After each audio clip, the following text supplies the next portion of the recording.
Mas masahol pa sa root canal ang bumili ng bagong luxury na kotse at pagsisisihan mo ito kaya gusto mo itong ibenta sa loob ng isang taon. Tama, maraming bumibili ng luxury na kotse pero nare-realize nilang hindi pala ito ang inaasahan nila. Mahinang teknolohiya, hindi maasahan at mahalang maintenance o pagkukumpuni pag expired na ang warranty. Oo, nangolekta ang IC Cars ng datos mula sa 18.5 milyong sasakyan at inilabas ang top 10 na pinakamalamang na marebenta sa luxury car segment sa loob ng unang taon. Gagawa ako ng listahan, ilalagay ko ang specs, karaniwang sira, taon ng maintenance gastos, at dahilan kung bakit dapat mang ibenta o iwasan ng sasakyan. Simulan na natin. Maikli lang ang buhay para magmaneho ng mga boring na sasakyan.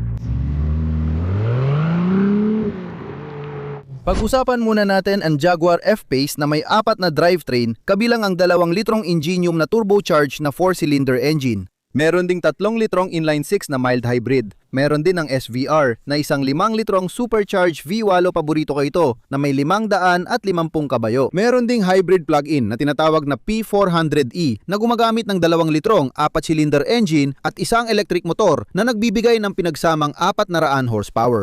Karamihan sa mga huling F-Pace ay may 8 bilis na ZF automatic transmission habang may ilang lumang 6 na bilis na manual gearbox. Matibay talaga ito, hindi yon ang problema. Na-review ko na ang mga SUV na ito at gusto ko ang F-Pace pero hindi sa base na bersyon nito. Napansin ko na magaspang at nanginginig ang base 4-cylinder engine. Karaniwang issue ang glitch sa infotainment. Naranasan ko rin ito sa F-Type R ko. Minsan nagloloko at kailangan mo pang kumuha ng bagong SIM card at ipa-order ito. 2 linggo bago mo makuha pero hindi pa rin maayos gumagana. Paulit-ulit ang nagyayelong screen, electrical issue sa infotainment at electronics. Pati problema sa cooling system na lagi nangyayari. Ayos din ang kotse ko, pero may kilalang Y-pipe sa ilang sa mga V8 na makina at sa mga lumang V6 na make na may tahi sa gilid. Pumuputok ang mga iyon habang tumatanda at bumubuhos ang coolant. Malaking panganib ito kaya huwag balewalain ang problema sa cooling system. Kapag uminit, patayin agad ang makina. Karaniwan na rin ang ganitong problema. May mga problema rin sa cooling system at tagas ng langis paminsan-minsan. Ang rear differentials ay naging problema rin. Kailangan mong siguraduhin na ginagawa mo ang maintenance sa iyong electronic differentials. At isa pang malaking issue sa base na 2 litrong Ingenium engine ay ang timing chain. Napupudpod ito, nagsisimula itong gumawa ng ingay, may kalampag kapag malamig ang start. Mamimili, mag-ingat. Huwag mong bilhin ng brand new ang mga sasakyang yon. At maraming tao ang nagsisimula ng makarinig tungkol dito. Basahin sa forum at tandaan, kadalasan kapag tapos na ang warranty ng lumang diesel o 2 litrong Ingenium, doon ito nasisira. Madalas talaga itong nangyayari, lalo na dahil sa taunang serbisyo. Kaya madalas iniiwan ng mga tao ang sasakyan pagkatapos ng isang taon, dinadala sa service buy at pagkatapos ng taon, tapos na. Makakatanggap ka ng babala mula sa lokal na service supplier at bigla mo na lang dadalhin ang sasakyan. Tapos makakakuha ka ng bill at nakalagay doon $100. Wow, hindi pala sakop ng warranty yon. At maraming tao ang napapabili ng ganito. Gustong-gusto nilang mga kotse, astig kasi. Pero bigla na lang, mula $100 hanggang $2,000 ang halos karaniwang taunang serbisyo. At kahit yung F-Type R ko, napapansin ko na taon-taon, gumagastos ako ng $100, $2,000, $2,500 bawat taon. Ang mga Jaguar F-Pace ay tulad din ng F-Type ko, lalo na kung supercharged V8 ang pipiliin mo. Dito talaga tumataas ang presyo. Pero kung naghahanap ka ng ibang kalaban, ilan sa mga option ay ang Mercedes-Benz GLC na SUV na bersyon ng meron ako, yung C300. Kung magiging tapat tayo, di kasing ganda ang kalidad at build quality. Mas maganda talaga ang Jaguar, lalo na yung facelift na may improved infotainment at interior. Mas gusto ko talaga ang Jaguar, pero maganda rin kalaban ang BMW X3, lalo na kapag kinuha mo yung X3 M40i at nakuha mo yung inline-6 na may B50, walo isa talaga yung alamat. O mas maganda pa, yung X3M, tunay na halimaw pagdating sa performance, kapantay ng mga kalaban tulad ng SVR. Magagaling pareho ang kalaban pero stand out ang Jaguar. May kakaibang dating at mataas ang presyo. Karamihan napapaisip kung kaya ba nila ang pinasok nila. Kaya ang porsyento ng mga taong nauuwi sa pagbenta ng kanilang Jaguar F-Pace ay 13.3%. Tandaan mo, ang average ng industriya ay 3.6. Mas marami talagang tao ang nagbebenta at nagsosuli ng susi ng kanilang bagong F-Pace matapos ang isang taon. Ang susunod na luxury vehicle ay BMW, kung saan 13.4% ng may-ari ay isinusuli ito sa loob ng isang taon. Pinag-uusapan natin ang 5 Series ng BMW, isa sa mga paborito ko, pero mabilis din itong bumaba ang halaga. Napapansin ng mga tao ang pagbaba ng halaga. Bumibili sila ng bagong kotse at binabayaran ang dagdag na bayarin. Pero makalipas ang isang taon, kanila pa rin ito. Tinitingnan nila ang halaga nito sa second-hand market at natatakot dahil isa ito sa BMW na mabilis bumaba ang presyo kahit marami itong magagandang drivetrain. Makakakuha ka ng 2L 4-cylinder engine na B48 sa mga bagong modelo. Talagang kamangha-mangha. Meron din 530 at 530e na 2L Turbo 4 at plug-in hybrid. May 540 ka rin. Paborito ko talaga. Meron itong B58 na 3L turbocharged inline 6. Tunay na alamat, matibay at maasahan. Pero meron ka ring N63 na 1.4 tuldok 4 litro twin turbo V8. Tandaan, yung hot V ang dahilan ng sira sa turbo, plastic at valve guide kaya ng susunog ng langis. Isang benepisyo ay lahat ng BMW ay may 8-speed ZF automatic transmission, isa sa pinakamatatag at maasahan sa industriya. Tatlong karaniwang issue ng mga may-ari kapag ginagamit na ang sasakyan ay ang suspension parts tulad ng bushings, ball joints at control arms na madaling masira at mga problema sa cooling system gaya ng water pumps. Mechanical na ang water pump nila ngayon, pero may tagas pa rin at problema. Ang oil filter housing pwedeng mabasag at maghalo ang langis at coolant na malaking issue sa ilang kaso, kaya kilala na ito. Ilan sa mga snap-together fittings, karaniwan ding problema yan at hindi na bago ang mga tagas ng coolant. Sa pagitan ng 50, 60, 70,000 milya madalas makita ang ilang pagkukumpuni kahit sa B58 na makina. Maganda nga ang mga makina pero kailangan pa rin ng maintenance at pag-aasikaso ng mga issue. Ayon sa balita, kamakailan may mga bagong kaso tungkol sa all-wheel drive, X-drive systems at transfer case na madalas nakakaproblema at kadalasang wala na sa warranty. Habang dumarami ang nakakarinig ng ganitong malas na kwento, lalo silang natatakot. Minsan, sa isang taon lang, nasasabi na nila, ayoko na. Bukod pa rito, nakakatakot din para sa marami ang gastos sa maintenance. Ito ang mga karaniwang entry at lower level luxury cars na binibili ng mga unang beses pa lang nagkakaroon ng luxury vehicle. Nagugulat sila sa laki ng gasto sa pagkumpuni dahil umaabot ng halos $1,000 ang karaniwang pagpapagawa ng preno. Kung pads lang ang papalitan at ipa-flush ang sistema, ang karaniwang water pump ay maaaring umabot ng higit $1,000 hanggang $12,000. Sa US, ang pagkumpuni ng suspension wala talagang limitasyon. Pwede kang gumastos ng libo-libong dolyar para dyan. Karaniwan, nangyayari ito kapag medyo mataas na ang tinakbo ng sasakyan. Hindi naman masyadong dapat katakutan. Sa unang ilang taon, ang taunang maintenance ay umaabot mula $1,000 hanggang $2,000 bawat taon. Sa 10 taon, gumastos ka ng $10 hanggang $15,000 para mapanatili ang BMW sa kalsada. At tinitingnan ng mga tao yan, pinapalawak pa at sinasabi, hindi ko kayang maglaan ng $2,000 bawat taon. Halos hindi ko nga kayang pakainin ang sarili ko. Maraming may-ari, matapos ang isang taon, nare-realize na hindi pala ito gaya ng inaasahan. Inakala kong mas maganda ito kaysa sa totoong nangyayari. Marami ang nagpapasyang isauli ang susi, pero may ibang option, tulad ng Audi A6. Hindi ito ang paborito ko, pero sa tingin ko, ang Mercedes E-Class ang pinakaangkop sa mundo ng Mercedes. At kung magiging matapang ako, E63 AMG ang paborito ko.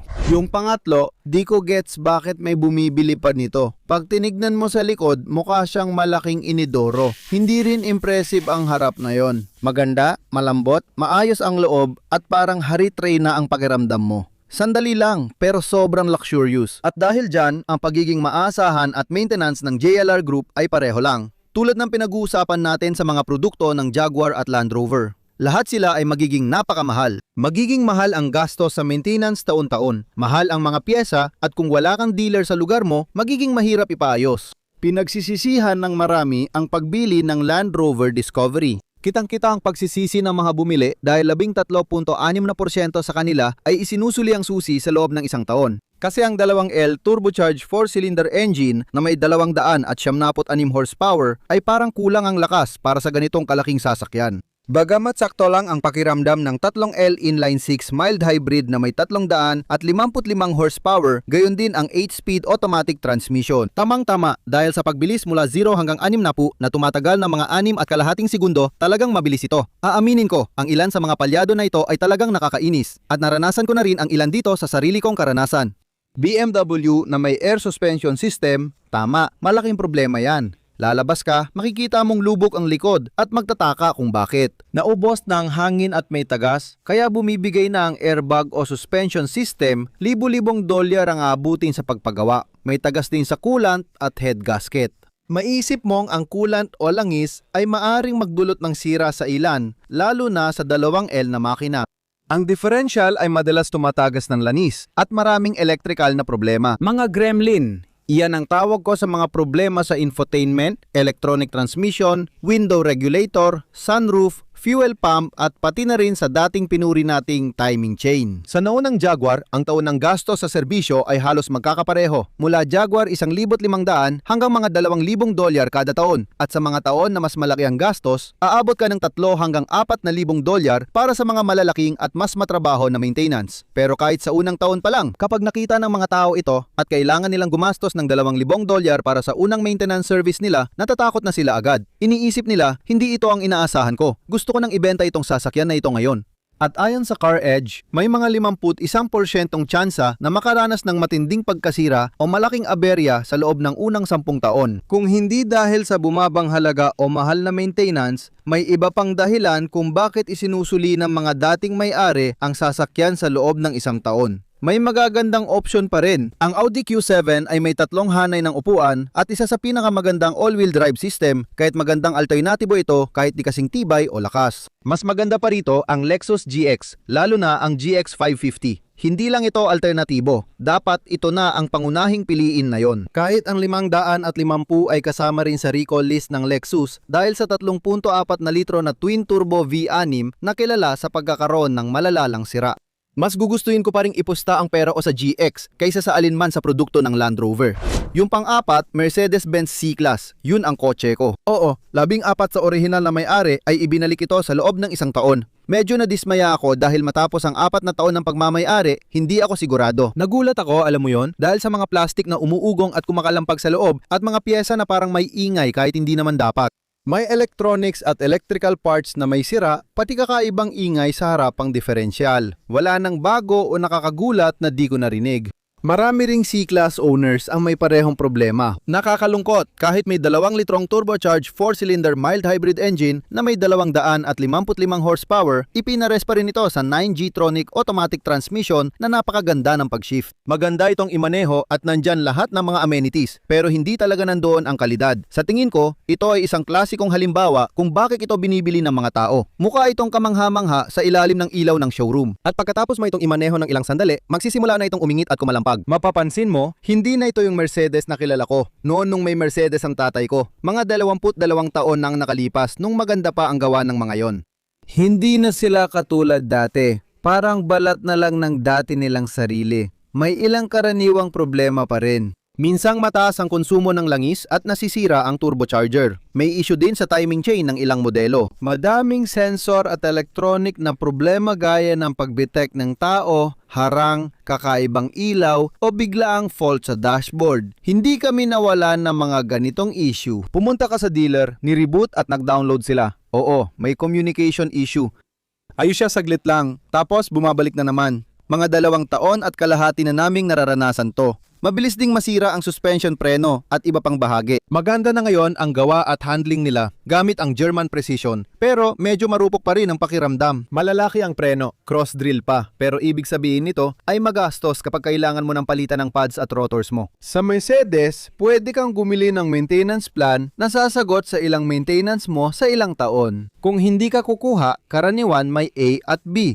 Ang A ay simpleng maintenance, inspection at oil change lang. Ang B ay mas maraming filters, fluids at inspeksyon kaya mas mahal. Mukhang kapag nagsimula nang magbasa ang mga tao ng owner's manual at nalaman nila kung magkano ang gastos at kung ano ang kasama, umaabot ng $100 hanggang $2,000 kada taon, minsan natatakot na ang mga tao. Pero sa mga Mercedes-Benz na ito, mas madalas na may kinalaman ito sa pagkadismaya sa kalidad ng pagkakagawa. At yon ang naging karanasan ko sa pangkalahatan. Gusto namin ang kotse at kung paano ito imaneho, pero andyan pa rin ang mga kalampag na sumisira sa saya ng biyahe. Kung bibili ka ng ganitong sasakyan, may magagandang alternatibo. Kaya kung ikukumpara mo ang BMW 3 Series laban sa C300, malamang na ikukumpara mo ang BMW 3 Series sa 330 na may B48 na maki na gumagawa ng 255 horsepower at masasabi mong mas masaya itong imaneho. Mas ramdam mong mas solid ang pagkakagawa nito at tiyak na mas kaunti ang mga electronic na sira. Mas madalas may oil at coolant leaks ang BMW na kailangang ayusin, samantalang ang Mercedes ay mas madalas nagkakaproblema sa electronics. Ang panglima sa ating listahan ay ang Range Rover Evoque, maniwala ka man o hindi. Ako mismo ay gustong-gusto ko ang itsura ng mga ito at naisip ko pang bumili para sa sarili ko hanggang sa nagsimula akong mag-research tungkol dito. Talagang napadalawang isip ako. Pero may ilang makina na medyo interesante. Makukuha mo ang 2 litro turbocharged Ingenium engine na ginagamit sa halos lahat ng JLR products mula Range Rover hanggang Jaguar. Yan ang base engine nila. Tandaan, napag-usapan natin ang timing chains, pagkonsumo ng langis, tagas ng gasolina at electronic na issue. May lakas na mula 200 hanggang 276 horsepower at hanggang 400 Newton meters ng torque. Ang arangkada mula 0 hanggang 66 at kalahating segundo ay nangangahulugang masaya itong imaneho. May plug-in hybrid na bersyon na tinatawag na P300 gamit ang 1.5L turbo engine at electric motor na may pinagsamang 300 at 9 horsepower kaya't napakalakas. Ngayon, may kasamang 9-speed ZF automatic transmission ito na ginamit na rin sa ibang produkto ng Stellantis, ngunit hindi kasing tibay ng 8-speed transmission.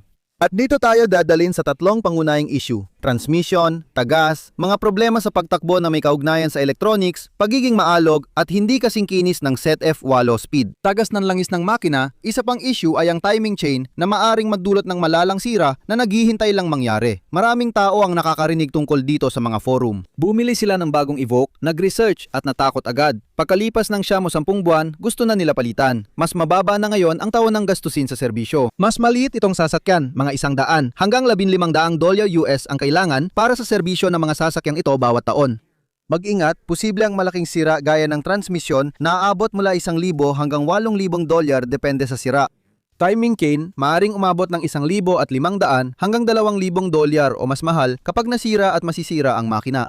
At ang turbo na maaring umabot ng $2,500 hanggang $3,500 ang pagpapalit. Kung iniisip mo ang kompetisyon, may Audi Q3, hindi ako ganong fan. Kailangan mo talagang magustuhan ang TFSI engines nila. Hindi ako fan kasi madalas magbawas ng langis, may turbo issues at carbon fouling. Pero option pa rin siya para sa iba. Kung gusto mo ng all-wheel drive, meron ng Audi. Ang BMW naman, may X3 na mahirap talikuran at magandang pag-usapan. May makina sila para sa bawat market. Pero ang direktang kakumpetensya ng Range Rover Evoque na ito ay malamang ang base trim X330e na may B48 na make na nagbibigay ng 200 at 55 horsepower turbocharged na 2 litro na 4-cylinder engine. Ang haba nun, kasi halos 16.4% ng mga may-ari ng mga Evoque na ito ay ibinabalik agad ang sasakyan sa loob lang ng 1 taon, natatakot sila. Naririnig nila ang mga seryosong problema, issue sa kalidad at simple at boring na interior. Kaya napapaisip ang mga tao, ito ba talaga ang Range Rover?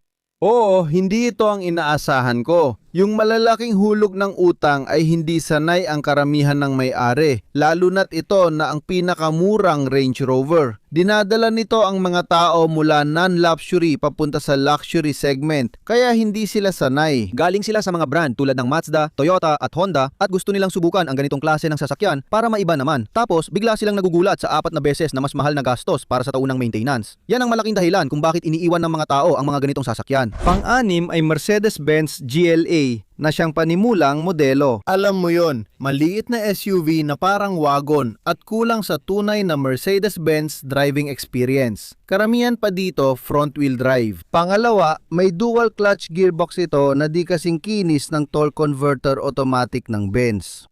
At pangatlo, manipis at hungkag ito, wala yung pinungkalidad ng ibang sasakyan ng brand. Mas matigas, mas rigid at mas matatag ang driving dynamics. At sa totoo lang, kung ikaw ay may sakit o may trangkaso, ang sumakay sa GLA ay talagang isang napakasamang karanasan. Alam ko, nag-test drive ako ng ilang taon nang nakalipas. Hindi maganda ang pakiramdam ko noon. Sasabihin ko sa iyo, gusto ko nang makaalis dun agad. Matagtag at magaspang talaga ang pakiramdam. Kung maranyang karanasan ang hanap mo, wala yon sa GLA. Ang GLA ay mas maihahambing mo talaga sa mga produkto tulad ng Mazda CX-50 o CX-5. Ganon talaga ang mararanasan mo kapag minamaneho mo ang sasakyang ito. Maliit ito, medyo magaspang at medyo bilugan ang mga gilid. Hindi ito ganoon kapino. Pero humigit kumulang 16.7% ng mga bagong may-ari ng GLA ay ibinabalik ang susi matapos nilang gamitin ito, kadalasan ay wala pang 1 taon. Oo, tampok nito ang 2 litrong turbo 4 sa GLA 250 at sa mga AMG na modelo na may mas malakas na bersyon dahil ang GLA 250 ay nagbibigay ng humigit kumulang 200 at 21 horsepower. Imbes na longitudinal engine gaya sa C-Class, transverse ito na natutulak sa harap na gulong at may 4matic bilang upgrade option sa 7-speed o 8-speed dual clutch gearbox. Karamihan sa kanila ay may 4matic all-wheel drive pero may malupit na upgrade. Ang 45 AMG na kayang maglabas ng 300 at 82 horsepower. Nakakagulat para sa ganitong kaliit na kotse, di ba? Ang dual clutch gearbox ay mas inuuna ang mabilis na pag-shift at sporty na driving, hindi ang kabuuang kinis gaya ng sa Mercedes E-Class. Mabibigo ka kung iyon ang hanap mo. Tatlong pangunahing issue ang dapat tandaan. Ang mga DCT ay maalog, agresibo, magaspang at may kalampag na ingay mula sa timing chain na problema sa ilang makina.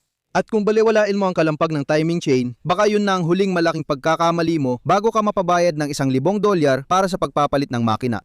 Mga electronic at infotainment na problema at nabanggit ko na ang tungkol sa aming C-Class. Marami sa parehong mga issue ay nararanasan din dito. Taon ng serbisyo, kung wala kang bahagi ng maintenance plan na pwede mong bilhin kapag bumili ka ng bago, inaasahan na magbabayad ka ng kahit saan mula $100 hanggang $12,000. Kung ikaw ay nasa Ayer, maaring mas mura ng kaunti, maaring nasa $700 o $800. Pagdating ng mas mataas na milyahe, bigla ka nang haharap sa transmission, makina at iba't ibang klase ng filter. Maaring umabot ito sa $2,000 at nagsisimula na talagang maging medyo magastos. Isa sa mga pangunahing kakumpetensya, masasabi ko, tingnan mo ang BMW X1, tingnan mo rin ang BMW X2. Gusto ko talaga ang lumang X2 para sa akin, hindi maganda ang mga bago, pero okay pa rin ang X1 na pagpipilian. May magaganda silang makina na may ASIN transmission at modernong transmission kasama ang turbocharged na 2 litro na 4 na silindrong makina, isang direktang kakumpetensya at magandang alternatibo. Masaya rin ang mga ito. Gusto ko ang GLA, masarap siyang imaneho at sporty ang pakiramdam. Kung pupunta ka ron na balak bumili ng luxury car, baka mabigo ka. Alam mo ba, susunod na naman ay Mercedes. At isa sa 5 o mga 20.4% ng mga orihinal na may-ari ay isinusuli ang susi sa loob ng 1 taon. At ito ay ang Mercedes-Benz CLA na siyang sedan na bersyon ng GLA SUV na binanggit ko kanina. Ang CLA naman ay mas kotse talaga. Mayroon kang 4 na pinto, isang trunk. Mayroon itong makinis na likurang bahagi. At personal kong gusto ang itsura nila. Palagi kong nagustuhan ang itsura. Para silang mas maliit na bersyon ng CLS.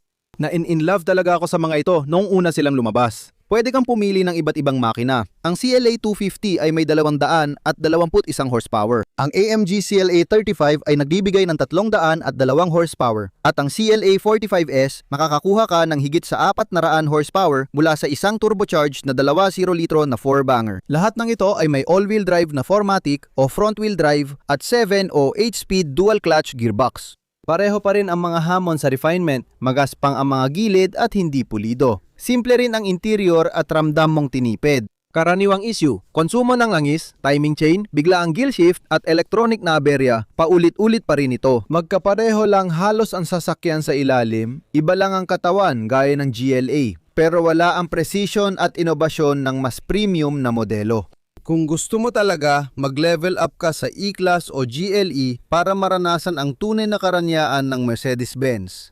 Ang taon ng maintenance para sa CLE ay malamang nasa $1,000 hanggang $1,500 higit o kulang. At alam mo, may magagandang kakumpetensya rin. Mga kotse tulad ng BMW 2 Series, lalo na yung luma na Grand Coupe 235 o 200 at 28 os, masaya ring gamitin. Pwede ka ring sumubok sa 3 series na medyo iba na. Sa espasyo, ang 3 series ay mas kapareho ng C-Class Mercedes. Ang CLA ay mas parang 2 series. At dahil dyan, pwede ka rin kumuha ng Lexus na talagang kamangha-manghang sasakyan o yung UX SUV na mas kapareho rin, mas maliit na sasakyan. Lexus pa rin ang mananaig sa reliability, pero sa saya sa pagmamaneho, siguro CLA ang top pick ko kumpara sa base 330. Pero masaya lahat ng kotse na ito. Dahil dito, marami ang nadismaya sa kalidad at magaspang na detalye. Mataas din ang konsumo ng gasolina at may problema sa gearbox kaya sinusuli ang susi. Isa na namang Mercedes-Benz ang kasunod, kaya nakakasawa na. Pinag-uusapan natin ang GLB na kapareho ng platform ng CLA at GLA at halos magkatulad din ang uri ng mga sasakyan nila. 2 litrong turbo engine, pahalang para sa front-wheel drive, may 4matic upgrade at dual clutch gearbox. Mas parisukat ang katawan ng GLB at mas utilitarian ang itsura kaya mas practical at hindi kasing kinis tingnan. Mas marami kang malalagay na bagahe dito at may opsyonal na ikatlong hanay ng upuan na maaari mong ilagay sa sasakyan na ito. Gusto ko talaga ang mga sasakang ito dahil sa kanilang versatility na nagbibigay ng parehong mga tampok sa loob pero mas boxy ang itsura nila. Kung gusto mo yung boxy na itsura, yun ang makukuha mo. Pero pareho pa rin sila ng mga issue. Konsumo sa langis, turbo at timing chain, pati maalog na gearbox ay luma ng mga issue. Umaabot din sa libong hanggang $1,200 kada taon ang maintenance.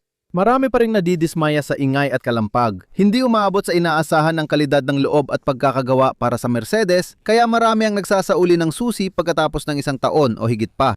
Sa ibang pagkakataon, yung mga bumibili ng ganitong klase ng kotse ay nagsisimula pa lang talaga at baka lumalagpas na sila sa kaya ng budget nila, kumukuha ng car loan na umaabot ng 84, 76 na buwan at ngayon nare-realize nila na masyado na pala itong mabigat para sa kanila. Yung kalidad ng pagkakagawa, hindi talaga nila gustong panatilihin ang sasakyan ng matagal. 21 punto, 2% ng mga may-ari ng GLB ang nagsasauli ng susi sa loob ng 1 taon.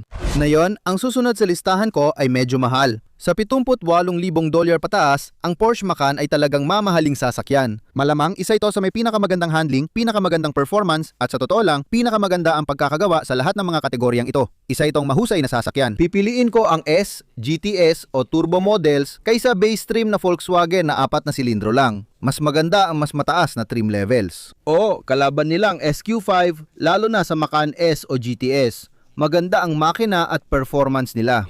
Pwede mong makuha ang base na 2 litro na turbo na 4 na silindro na nagbibigay sa'yo ng hanggang 200 at 61 horsepower.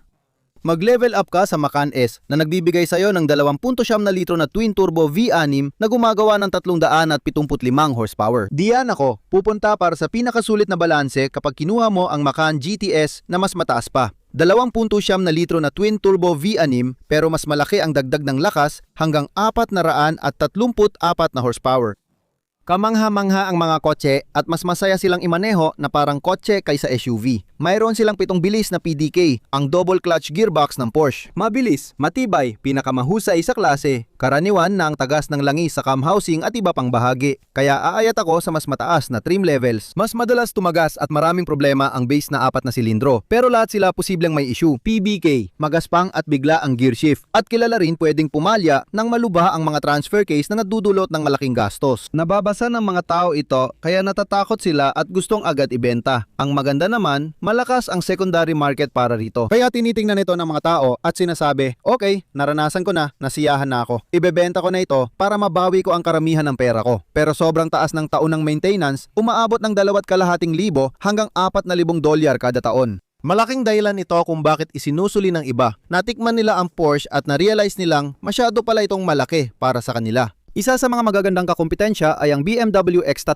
ang M40e. Magandang sasakyan, magandang performance at swak na swak. Ang Porsche Macan ay isa sa mga pinakamahusay at talagang babayaran mo ang ganong antax ng performance. Isa ito sa mga personal kong paborito. Inaakala ko na marami na akong naging Porsche sa pagdaan ng panahon, pero maraming tao ang hindi handa sa mga hindi inaasang mangyayari. Maliban na lang kung tunay kang mahilig sa Porsche, magugulat ka talaga sa mga ganitong numero at yan ang dahilan. Ibinabalik ng mga tao ang mga ito na may return rate na 22.2% sa loob ng 1 taon. Maraming tao ang nagpapaalam agad sa Porsche Macan sa unang taon pa lang. Ang huli ay ang Land Rover Discovery Sport. Oo, hindi ito kasing ganda ng full-size Discovery. Mas maliit ito at may Ingenium engine. Karaniwang problema ang timing chain, tagas ng langis at kulan, infotainment issues, at taunang maintenance na umaabot sa $1,200 hanggang $2,000 o higit pa. Kaya nagugulat ang mga tao. Magandang alternatibo ang Audi Q5 o ang BMW X3 dahil umabot sa 28.3% ng mga may-ari ng Land Rover Discovery Sport ang isinusuli ang susi at umaalis. Sinasabi nila, tama na, naranasan ko na, tapos na ako. Pindutin mo ang subscribe button. Pero ang pinaka-importante, panoorin mo ang video na yan. Magugustuhan mo rin ang listahan ng mga sasakyang iyon. At kung naghahanap ka ng particular, narito ang mga pinakamahusay na BMW na bibilhin ko. Sana magkita-kita tayong lahat sa lalong madaling panahon. Magandang araw sa inyong lahat. Magkita tayo ulit. Sige, paalam.